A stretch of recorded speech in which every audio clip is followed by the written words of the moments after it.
2025 has been a very important and pivotal year for Hankook Competition, but as well for HankookTire. They've chosen to compete in the SP9 class, the highest and most demanding category in the so-called Green Hell, against some of the world's top teams. The temperature was unusually high. It was really hard to work in these high conditions. Yeah, I think we've got a red flag. The whole pit lane has no power.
This time, the red flag was caused also by the extreme weather, but in the other direction, so it was warm, very warm.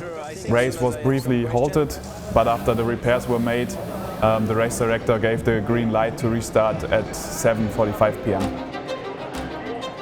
The field is green flagged. That's not a verb.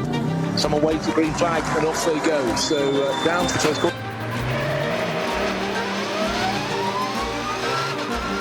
Steven, manage formation lap, race starts safely. We're planning to pit after 6 laps. Copy. We're about to go racing once again, 20 odd hours to go. Compared to 4 p.m. when the race started, the temperature had dropped a little, but it was still around 40 degrees. So it was hard to judge the tires too early. Instead of thinking about climbing up the position,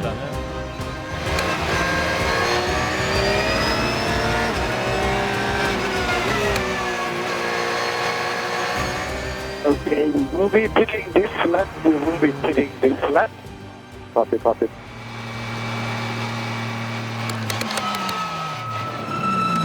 I focused on what I could do at the moment to give my absolute best. Because the track temperature and overall conditions weren't ideal for high-speed endurance running. We inspected the tires more closely, cutting them open after every stint to check them directly.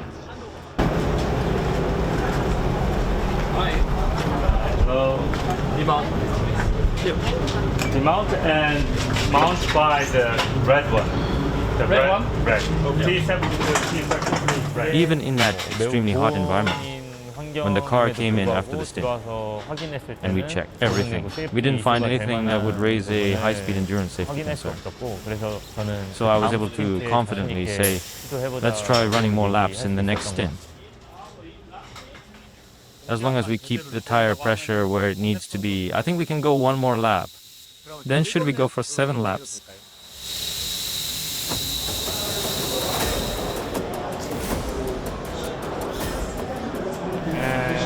I can judge, we can try the 7 laps, one more lap. Okay.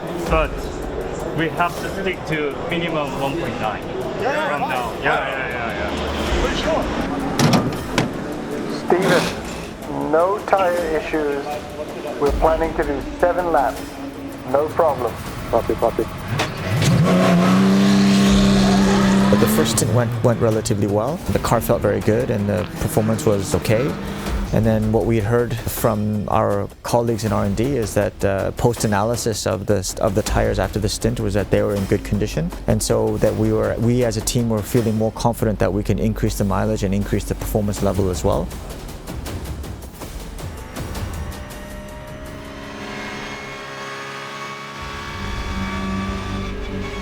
I had a touch on the right front. I'm still moving. The fender does not look like it's damaged.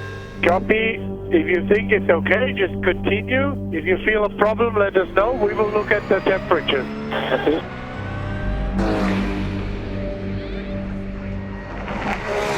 Also a spin for Porsche number 94 of, and a huge hit for the 33. No. Second place car is absolutely won. There was a huge crash. Debris should be first on the left, then on the right hand side. It's double yellow and code 16. I think we are all starting to gain a lot more confidence as the race went on, and particularly as we went into the night. There's a lot of temperature changes in the evening, so overall it gets much cooler. And I think we saw our performance start to increase quite a bit and improve quite a bit, particularly as the track temperature started to reduce. So we were all driving very well. Sometimes in endurance racing, there are times in the evening where it's more important to get into a rhythm than to do outright speed and lap times. But actually, for our event, this time at the Nordschleife, it was really like a sprint race all the way through, even through the night. So there was not even a moment that we could relax. There's so much that has to be managed.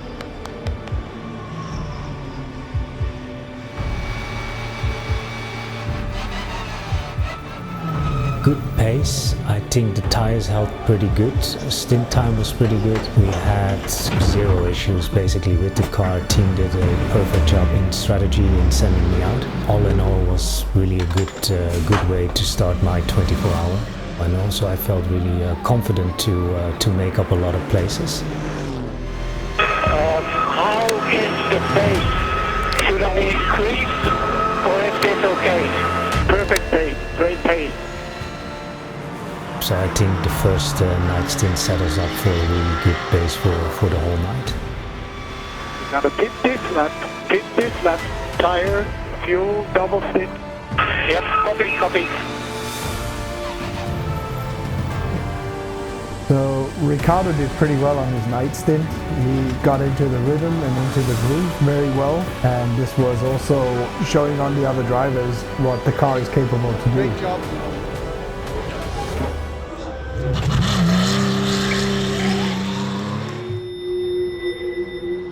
After midnight, as fatigue sets in, the risk of accidents increase. Getting through the early morning safely is a critical factor in endurance racing. Okay, buddy, we just gotta stay nice and tidy, stay out of trouble. Just keep going constant. Copy. It was a quiet night. That's exactly when something usually happens.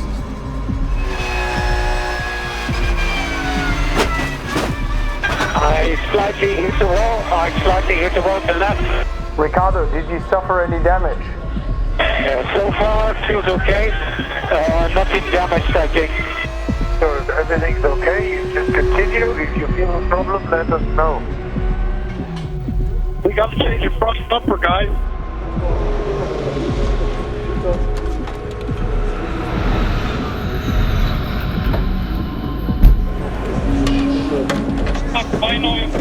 Great job, guys. Great job, everybody. Fortunately, lucky enough to avoid any real damage. He was able to just scrape the wall and continue. We did lose some time on track, but no positions, and he was able to continue.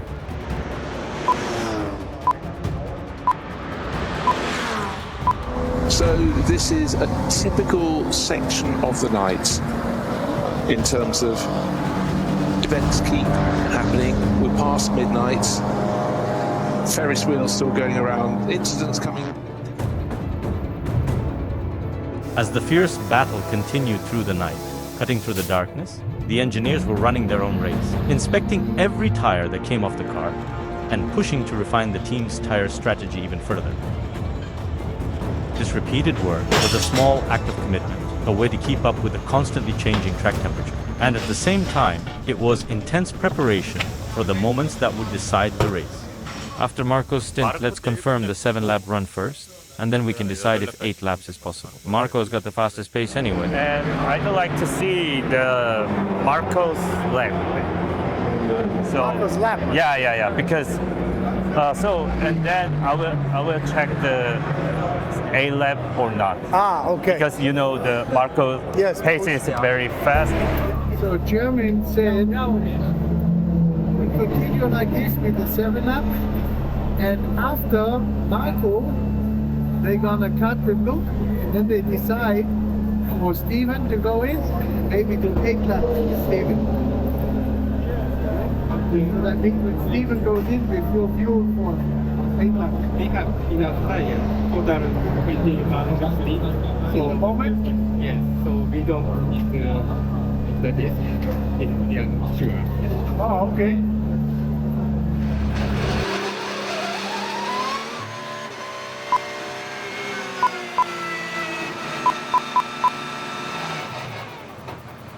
I understand Jamie's mindset. He was a confidence, of course, but it was a situation where we need to push beyond the limit. I can't say that for concern, but I think other teams are also struggling with the extreme weather. Now, a puncture has slowed down Dorian Boccalacci. Yeah, Boccalacci losing a lot of time there, well over a minute. But it was a real safe way of finishing where we wanted to and to gather enough information. There's still some risk, and like I said earlier, in endurance racing, the ones who survive are the ones who win. So we agreed to focus more on safety than outright performance for now.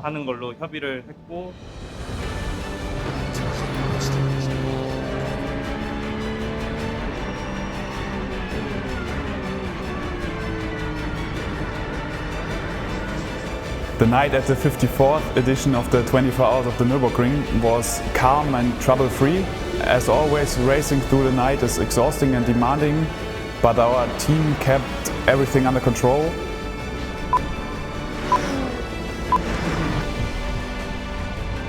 Decent second sector as well for the 55 Hankook Porsche, and that is being driven at the moment by Roloff Bruins, the Dutchman, sharing with Yongkyung Kim of Korea, Marco Holzer, Stephen Show in that generally all white with a little bit of orange flashes around it, but the only SP9 car on the Korean rubber. This is the battle for 5th position that we're following on screen.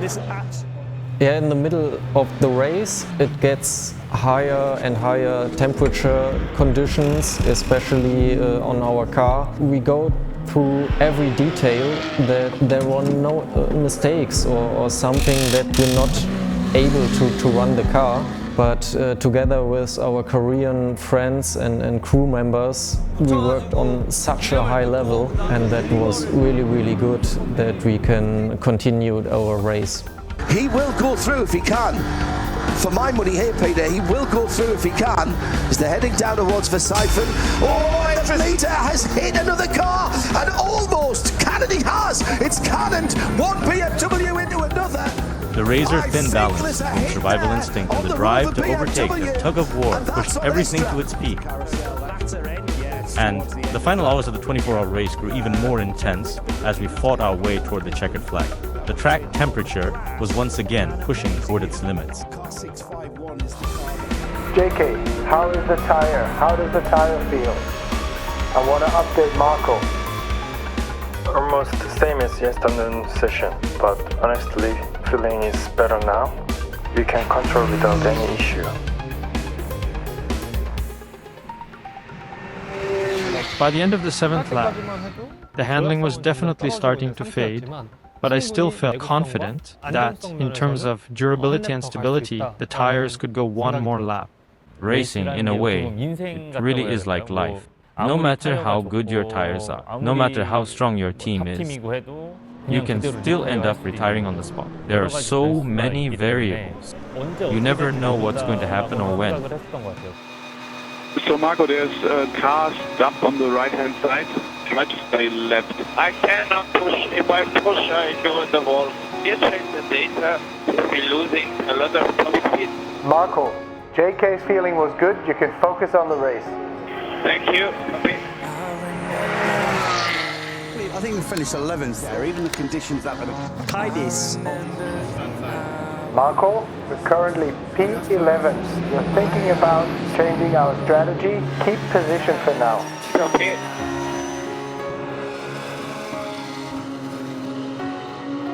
So towards the end of the race, we had about 4 hours to go.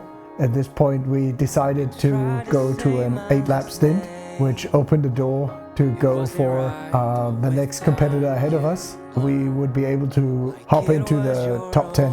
We calculated based on the remaining race time, the number of pit stops and the laps completed.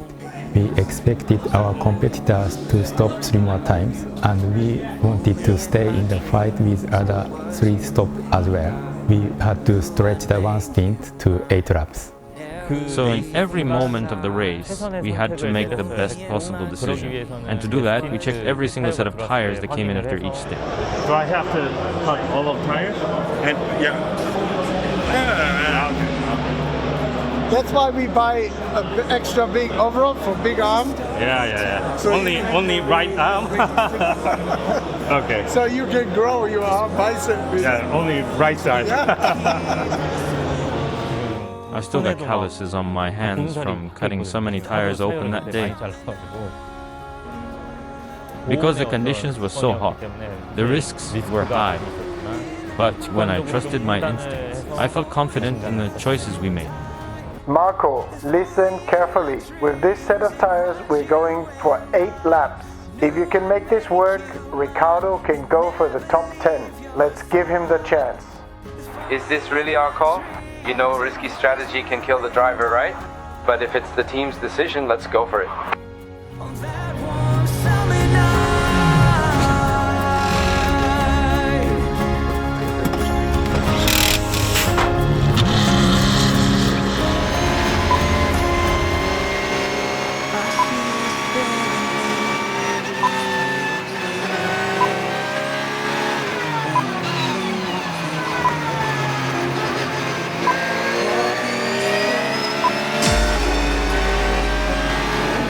Coming by this time, and then we have 1 lap.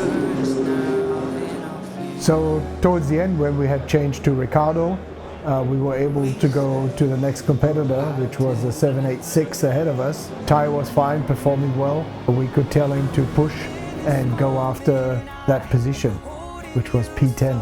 Taking the checkered flag is what matters, right? Of course. That's the most important thing. Honestly, at first, we never even dreamed of this. But we didn't give up, we kept it clean, and that's when the chances started coming to us. Pull the used tires off, then put them over here. While we're doing the change, bring the rear tires here. The final driver change was underway. The last one before aiming to become the first Asian team in Nürburgring 24 hours history to break into the top 10.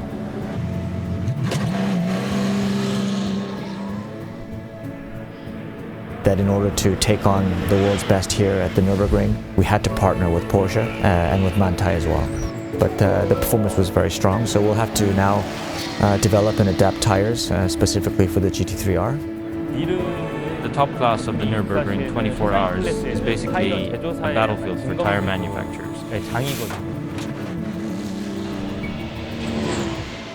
So the vibration's getting more and more. Get a lot of oversteer, entry, mid and exit.